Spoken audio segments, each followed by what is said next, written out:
오늘 함께 읽은 말씀, 본문, 창세기 본문을 가지고 나눌 말씀의 제목은 거룩한 일생을 위한 일상입니다. 거룩한 일생을 위한 일상. 오늘 본문은 요셉이 바로의 꿈을 통해 예언했던 대로 7년간의 풍년이 지나고 끔찍한 또 다른 7년의 기근이 시작되는 시점에서 시작합니다. 주변의 모든 나라가 혼란과 절망에 빠졌지만 애굽은 달랐습니다. 하나님으로부터 영감을 받은 한 사람이 정말 놀라운 계획을 가지고 있었기 때문입니다. 지난 7년간 요셉은 곡식을 저장했습니다. 그 양이 너무나 많아서 정말 셀 수 없을 정도로 바다의 모래와 같았다고 성경은 보고합니다. 49절이죠. 쌓아둔 곡식이 바다 모래같이 심이 많아 세기를 그쳤으니 그 수가 한이 없음이었더라.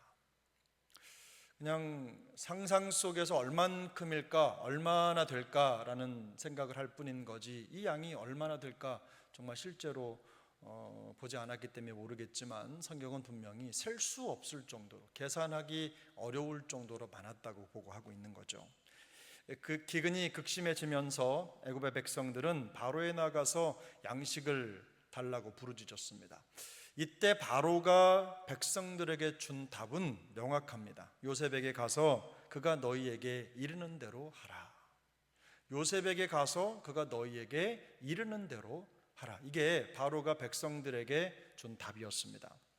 바로는 요셉을 완전하게 신뢰했고 나라의 생존을 요셉의 손에 맡겼습니다.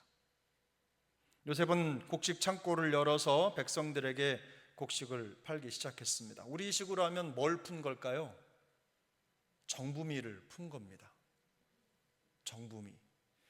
모아둔 곡식을 풀어놓은 거죠. 그동안 7년 동안 모아두었던 곡식을 백성들에게 풀기 시작한 겁니다. 애굽의 백성들뿐만 아니라 주변의 모든 나라의 백성들도 요셉을 만나기 위해서 애굽으로 몰려들었습니다. 유일한 해답, 또 유일한 생명의 길이 요셉에게 있었기 때문입니다. 이것은 단순히 지혜로운 어떤 경제정책에 대한 이야기가 아닙니다. 하나님이 세상에 내놓으신 구원의 큰 그림을 보여주고 있는 것이죠. 본문에서 요셉은 굶주린 세상 사람들의 생명을 살리는 생명의 근원으로 등장합니다. 하나님의 계시로부터 온 지혜로 이 애굽과 또 그 나라를 세상 중심에 옮겨 놓은 겁니다. 본인이 세상의 중심이 되었을 뿐만 아니라 바로와 애굽의 나라를, 애굽이라고 하는 나라를 세상 중심으로 만들어 놓은 것이죠. 소위 양식으로 세상을 지배하는 상황이 된 것입니다. 우크라이나하고 러시아하고 전쟁 중심에는 바로 그 밀밭이 있다고 합니다. 우크라이나의 밀이 전 세계 생산량의 20%인가 30%인가 될 만큼 굉장히 많대요. 광활한 곡창지대를 러시아로서는 뺏길 수가 없고 또 유럽으로 들어가는 관문이기 때문에 러시아는 죽자사자 그 땅을 차지하려고 하는 것입니다. 앞으로는 아마도 무기로 세상을 지배하는 때가 지나가고 양식으로 세상을 지배하는 때가 올 것이다. 또 물로 세상을 지배하는 때가 올 것이라고 얘기합니다. 그만큼 양식이 중요한 거죠. 당시에 요셉의 시대에도 그랬습니다. 양식으로 세상을 지배하는 겁니다. 중요한 것은 이 지혜의 시작이 하나님의 계시에서 시작됐다는 겁니다. 바로가 꿈을 꾸었다고 하더라도 하나님의 지혜로 그 뜻을, 그 꿈을 해석해내지 못했다면, 해석하는 요셉이 없었다고 한다면 애굽 역시도 그 기근 앞에 무력하게 무너질 수밖에 없었기 때문입니다. 온 세상 만물을 통치하시는 하나님의 주권이 요셉이라고 하는 한 사람을 통해서 세상 가운데 행사되고 있는 것입니다. 요셉을 통해 나타난 하나님의 계시는요, 애굽뿐만 아니라 주변의 모든 나라들까지도 일종의 이런 거죠. 죽음에서 생명으로 옮기는 능력이 된 겁니다. 죽음이 가득한 땅을 생명의 땅으로 바꿔놓는 능력이 된 것이죠. 놀랍게도 이러한 요셉의 모습이 바로 생명의 떡으로 이 세상 가운데 오신 우리 구주 예수 그리스도를 미리 보여주는 메시아의 그림자라는 것입니다. 성경은 요셉을 통해서 예수님이 장차 어떻게 이 세상을 구원하실지를 보여주고 있는 거예요. 요한복음 6장 35절은 이렇게 말씀합니다. 예수께서 이르시되 나는 생명의 떡이니 내게 오는 자는 결코 줄이지 아니할 터이요 나를 믿는 자는 영원히 목마르지 아니하리라.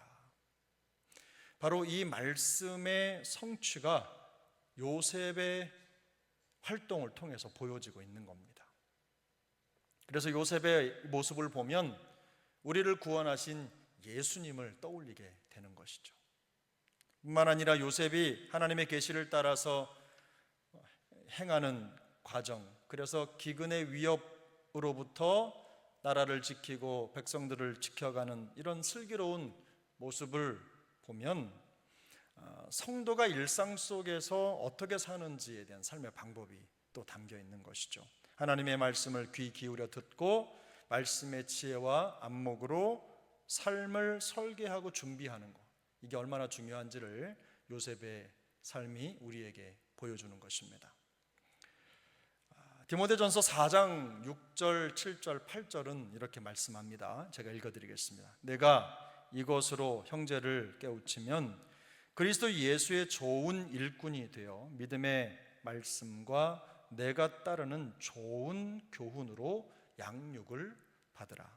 망령되고 허탄한 신화를 버리고 경건에 이르도록 내 자신을 연단하라. 육체의 연단은 약간의 유익이 있으나 경건은 범사에 유익하니 금생과 내생의 약속이 있느니라.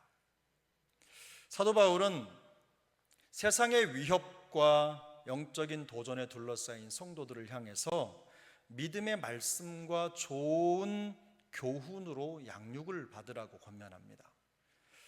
거짓을 분별하고 허탄한 것들에 미혹되지 않기 위해서는요, 철저한 대비가 필요합니다. 영적으로도 준비해야 되고 대비해야 되는 것이죠. 현실에 대한 준비와 대비를 통해서 분명하게 드러난 요셉의 탁월함, 그 탁월함은 사실 자기 혼자만을 위한 게 아니었습니다. 애굽과 주변 나라들을 모두 살리는 그야말로 생명의 길이 되었습니다. 이게 우연한 것이 아닙니다. 평소 자신과 함께 하시면서 자기를 형통케 하시는 그 하나님과의 깊은 친밀함이 요셉을 통해서 세상에 필연적인 결과로 나타난 거죠. 그저 어느 한순간에 뚝 떨어진 게 아니라 요셉의 삶이 맺은 열매입니다. 하나님께 뿌리를 박은 인생이 맺은 열매죠. 하나님은 일상 속에서 믿음의 말씀과 좋은 교훈으로 양육을 받은 이 요셉에게 계시의 말씀을 주셨습니다. 지혜를 주신 거죠. 그리고 요셉은 그 지혜를 가지고 말씀의 영향력을 세상 가운데 드러내서 하나님의 구원 역사를 세상에 펼쳐 내놓은 것입니다.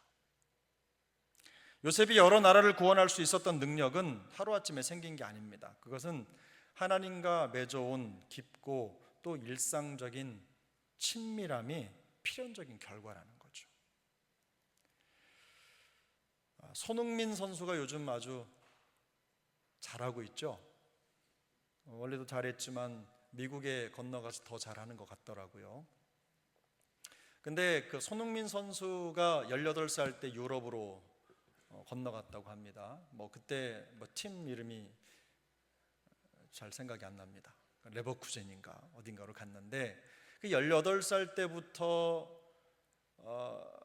지금까지, 지금 33살인데 몇 년입니까?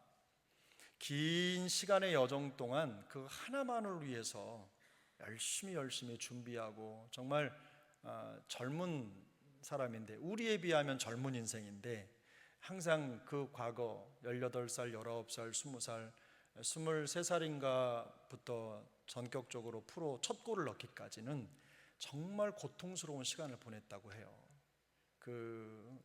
훈련하고 하루 종일 훈련하고 들어와서도 몸 만들기 하고 정말 누구라도 한 분야에 마음을 쏟고 최선을 다하면 어느 정도의 일가를 이룰 수 있을 텐데 정말 부지런한 삶, 또 그 삶을 뒷받침하는 부모님이 계셨고 또 그냥 찻잎을 눈바람을 맞아가면서 그 선수의 상황을 파악하고 정리하고 또 방향을 제시하는 그런 열심이 있었다고 합니다. 우리가 보고 있는 지금 성공한 손흥민은 뚝 떨어진 게 아니라 그만한 정말 인고의 시간을 거쳐서 거기까지 이르게 됐다는 것이죠. 그럼 이 요셉도 마찬가지입니다. 지난주에도 말씀을 드렸지만 요셉을 잉태하고 있었던 그 감옥이라고 하는 환경, 그 환경은 고통이고 아픔이었지만 결국은 세상을 구원할 한 사람을 만들고 준비시키는 과정이었다는 것. 그 과정을 통해서 요셉이 나왔다는 것을 우리가 기억할 필요가 있습니다. 그의 삶은 이런 겁니다. 거룩한 것과 천박한 것 혹은 세속적인 것이 구분되지 않는 삶이었다는 거죠. 우리는 대개 신앙생활과 일상생활을 구분하는 경향이 있습니다. 그러나 진정한 개혁주의 성도들은요, 그렇게 하지 않습니다. 일상이 예배고 예배가 일상이고 또 우리의 영적인 삶이 곧 우리의 세상의 삶이고 일상이고 우리 신앙생활이 바로 일상생활인 그런 삶을 살아가게 되는 것입니다. 하나가 된 거죠. 바로 요셉이 자기 인생 속에서 그런 삶이 어떤 것인지를 우리에게 보여준 거예요. 또 그의 일이라든지 관계 혹은 세상의 도전, 심지어는 감옥에서의 모든 시간이 하나님과 동행하는 현장이었다는 것입니다. 하나님은 세상을 구원하시려는 뜻을 드러내시기 위해서 요셉의 일상과 그의 영성을 사용하신 겁니다. 하나님과 함께하는 요셉의 일상을 거룩한 구원 역사의 재료로 사용하셨습니다. 베드로전서 3장 15절 16절 상반절은 이렇게 말씀합니다. 너희 마음에 그리스도를 주로 삼아 거룩하게 하고 너희 속에 있는 소망에 관한 이유를 묻는 자에게는 대답할 것을 항상 준비하되 온유와 두려움으로 하고 선한 양심을 가지라. 성도의 삶은 그 자체로 세상에 믿음과 신앙을 보여주는 언어와 같은 것이죠. 여기 베드로 사도가 말하고 있는 것처럼 너희는 항상 너희의 소망에 관해 묻는 사람들에게 해답을 줄 수 있어야 한다. 어느 때에든 그것을 보여줄 수 있어야 된다는 말에서 우리가 알 수 있는 것처럼 성도의 삶은 그 자체로 세상이 읽을 수 있는 또 들을 수 있는 볼 수 있는 신앙의 언어라는 것입니다. 성도 일상에 묻어있는 기도와 찬양과 예배의 습관은 말과 생각과 행동이 되어 나타나죠. 그리고 삶은 복음이 되어서 주변에 전달되는 것입니다. 성도 한 사람 한 사람이 십자가를 달아 올린 교회인 셈입니다. 그래서 저도 제가 가지고 있는 어떤 생활의 기준이나 방법이나 이런 걸 좀 벗어나서 어떤 일이 벌어지면 참 어렵습니다. 그걸 극복하기가 참 어렵죠. 얼굴에 뭐 철판을 깔고 사는 것도 한두 번인데 이게 참 그걸 극복하고 또 극복하고 한다는 것이 참 보통 일이 아닙니다. 그래서 더 소극적으로 바뀌기도 하는 것 같습니다. 근데 이 요셉은요, 그럼에도 불구하고 반대로 오히려 더 적극적인 삶을 살아갑니다. 노예의 신분이었음에도 불구하고 그는 그곳에서 본인의 신앙 일상을 고수합니다. 사람들은 욕하지 않겠습니까? 하나님을 믿는데 감옥에나 갇히고 노예로 신분이 전락하고 이런 삶을 보면서 무슨 덕이 있느냐, 너의 하나님을 어떻게 네가 자랑할 수 있겠느냐 이렇게 말했을지도 모르겠습니다. 그런데 그럼에도 불구하고 요셉은 포기하지 않습니다. 신앙의 일상을 고수하면서 항상 하나님과 함께하는 삶이 어떤 것인지 오히려 그곳에서 자기의 믿음의 영향력을 드러냅니다. 그가 살았던 말씀 영성, 그가 살아낸 말씀의 삶은 작게는 술 맡은 관원장의 꿈을 해석하는 능력으로 나타나고 더 크게는 바로의 꿈을 해석하는 힘으로 나타납니다. 결국에는 하나님의 말씀을 가진 삶을 통해서 그는 세상을 통치하는 능력으로 나타나게 되는 것이죠. 요셉은 하나님의 지혜로 현실의 어려움을 대처하고 풀어내는 그야말로 믿음의 실력자입니다. 말씀의 실력자고 또 신앙의 실력자입니다. 평소 하나님과 함께 하면서 말씀에 귀를 기울이는 요셉의 신앙 습관에서 시작된 이 영향력이 애굽과 주변 나라의 많은 백성들을 살려냈습니다. 뿐만 아닙니다. 장차 자기 민족을 죽음에서 살려내는 구원의 지혜로 나타나게 되는 것입니다. 요셉은 갑자기 불어닥친 기근 앞에서 그야말로 답을 찾지 못하는 세상 사람들에게 해답을 주는 인생이었습니다. 어디로 갈지 어떻게 살아야 할지 모르는 사람들에게 정확한 분명한 답을 주는 답이 되는 사람이었어요. 요셉의 지혜와 영향력은 평소 하나님을 가까이 하면서 하나님과 친밀한 관계를 유지하는 그의 신앙 습관에서 비롯된 것입니다. 성경은요 이렇게 말씀합니다. 요셉이 옥에 갇혔으나 여호와께서 요셉과 함께 하시니 그에게 인자를 더하셨다. 요셉의 특별함이 무엇입니까? 감옥 생활이라는 어둡고 칙칙하고 소망을 찾기 어려운 현실을 하나님이 함께 하시고 하나님이 인자를 더하시는 상황으로 바꿔놓았다는 데 있는 겁니다. 부러운 인생입니다.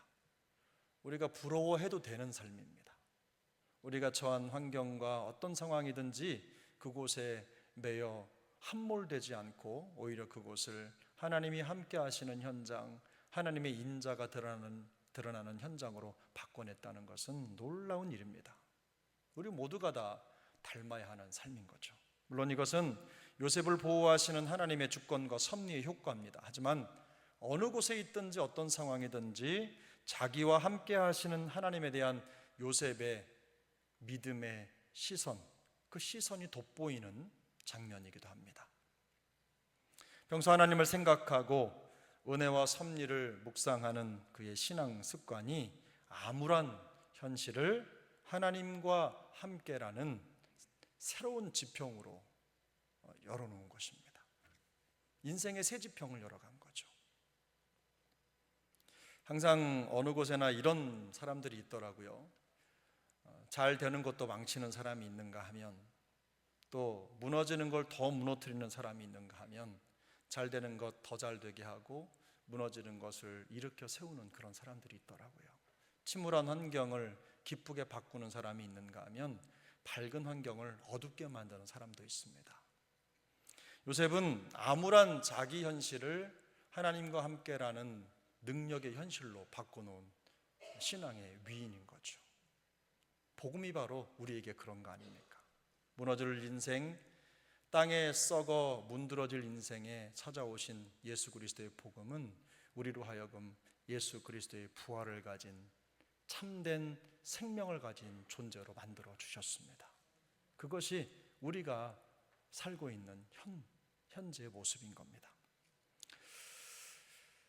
아리스토텔레스라고 하는 고대 철학자는 이런 말을 했습니다. 우리가 반복해서 하는 바로 그것이다. 우리가 반복해서 하는 바로 그것이다. 평소에 무의식과 의식을 넘나들면서 우리의 일상을 채우고 또 우리의 삶의 주 동력이 되는 습관이 바로 우리를 만들어 간다는 뜻이 이 말 속에 담겨 있는 겁니다. 습관이 인간의 감정과 생각과 행동의 95%를 결정한다고 합니다. 심리학자들이 분석을 해보니까 어떤 사람이 감정, 생각, 행동을 결정하고 행동하는 그 모든 과정 속에 습관이 95%의 영향력을 미친다는 거예요. 사람들은 같은 상황 속에서도 다른 것을 보고 다르게 말을 합니다. 상황과 현실을 다르게 보는 힘이 어디에 있느냐? 바로 습관에 있다는 겁니다. 말하는 습관, 보는 습관, 생각하는 습관에 있다는 거죠. 항상 문제거리가 보이고 불평과 불만을 토로한다면 불평과 불만이 습관일 가능성이 매우 높습니다. 반대로 같은 상황 속에서 감사거리를 찾고 하나님의 섭리를 기대하고 뜻을 묻는다면 그 역시도 습관의 힘입니다.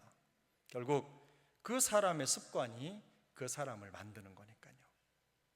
예레미야 선지자는 불순종하는 이스라엘의 백성들에 향해서 이렇게 말을 했습니다. 예레미야 22장 21절 말씀인데 우리 같이 한번 읽어보겠습니다.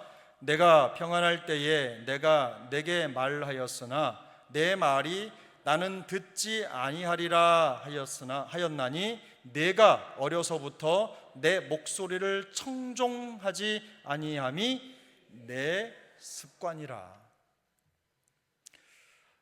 이스라엘 백성들이 괜히 자꾸만 불평하고 또 광야를 지나면서 하나님 앞에 그 구원의 감격과 감사보다는 또 불신앙을 드러내고 또 새로운 역사를 시작하면 한 번, 두 번은 잘하다가 계속 무너지는 이유가 어디에 있느냐? 오늘 예레미야 선지자가 말하고 있는 대로 어려서부터 너희에게 습관이 있는데 무엇입니까? 하나님의 말씀을 듣지 않는 습관이 있다는 겁니다. 그 습관이 그들을 만들어간 거죠. 여기서 말하는 이 습관이라고 하는 것은요, 그 단어 자체가 무의식 중에도 반복되는 생활을 의미합니다. 무의식 중에 반응하는 방식을 말하는 그런 말이에요. 듣지 않는 것이 습관이 돼서 불순종을 먹고 마시는 이스라엘의 참상, 그들의 모습을 고발하고 있는 겁니다. 사도 바울도 비슷한 말을 했습니다. 골로새서 3장 23절인데요 우리 같이 읽어보겠습니다. 무슨 일을 하든지 마음을 다하여 주께 하듯 하고 사람에게 하듯 하지 말라. 이거 성도들을 향한 권면인데요, 여기에서 무슨 일을 하든지 또 하고, 이 말이 헬라어 용법으로는 현재입니다. 현재. 근데 이 현재가 가지고 있는 의미가 뭐냐면 무한반복. 마치 해가 뜨고 지는 것처럼 우리의 일상 속에 찾아오는 모든 상황들이요, 한 번으로 끝나는 게 아니라 계속해서 반복되고 지속되는 과정을 나타낼 때 이런 문법을 사용합니다. 모든 일을 주께 하듯 하라 라고 하는 건 무엇입니까? 성도가 자기의 삶에서 무한반복, 계속해서 그렇게 해야 된다는 것을 말하고 있는 것입니다. 바로 무엇이죠? 이게 성도의 습관처럼 삶에 자리 잡혀 있어야 된다는 겁니다. 그러므로 이 영적 기근 시대를 살아가기 위해서 우리 성도가 어떤 전략을 세워야 되느냐, 저는 자신 있게 말씀드리기로 이 혼탁한 세상을 살아가기 위한 성도의 전략은 다른 거 없습니다. 거룩한 습관을 만들면 됩니다. 하나님의 말씀을 듣고 읽고 묵상하고 또 찬양하고 감사하고 하나님의 구원의 감격 속에 살아가기 위해서 몸부림치는 그런 삶. 사도 바울이 말한 대로 믿음의 말씀과 좋은 교훈으로 양육을 받고 배운 대로 생각하고 배운 대로 말하고 배운 대로 행동하는 습관을 갖는 것이 영적 기근 시대를 살아가는 비결입니다. 생존 전략인 거죠. 그리고 그렇게 우리의 일상이 채워지면 결국 그 일상은 우리의 거룩한 일생이 될 줄로 믿습니다. 수만 개의 부품을 조립해서 한 대의 자동차가 완성된다고 합니다. 단 5분이라도 매일 기도를 실천하고 또 불평하기 전에 감사할 제목을 찾고 가정과 직장과 삶의 현장이 주님께 드리는 예배의 장소가 되도록 그렇게 맡겨드리는 습관이 우리에게 필요합니다. 그런 영적인 습관이 필요합니다. 그런 습관이 끊임없이 계속되어야 되는 것입니다. 여러분, 누군가 나를 생각할 때 그 사람은 항상 감사가 넘쳐, 그 사람은 항상 기쁨이 넘쳐, 그 사람은 항상 기도가 있어, 그 사람은 항상 찬양을 흥얼거려, 그 사람은 항상 내가 어떤 말을 하더라도 좋은 것으로 내놓는 황금알을 낳는 거위 같은 사람이야. 이런 평가를 받고 싶습니까? 아니면 반대로 그 사람은 맨날 불평해, 그 사람은 항상 이런 말을 해, 그 사람은 항상 이래, 이러면서 그 사람만 생각하면 벌써 마음속에 이런저런 답답함이 떠오르는 그런 사람이 되고 싶으십니까? 제가 물을 필요도 없지요? 사랑하는 여러분, 우리의 거룩한 일상은 한 번의 기적으로 태어나는 게 아닙니다. 위대한 한 번의 행동이 우리를 만드는 게 아니라 수십 개 혹은 수백 개 혹은 수천 개의 작은 일상들이 모여서 우리의 일생을 만드는 거죠. 매일의 삶, 또 매일의 예배, 말씀 묵상, 기도와 찬양, 또 아름다운 교제, 이런 모든 것들이 조각조각 모여서 우리의 커다란 구원의 일생을 만들어 가는 것입니다. 저는 우리 사랑하는 세중강 식구들이 그런 일생의 주인공들 되시기를 예수님의 이름으로 축복합니다.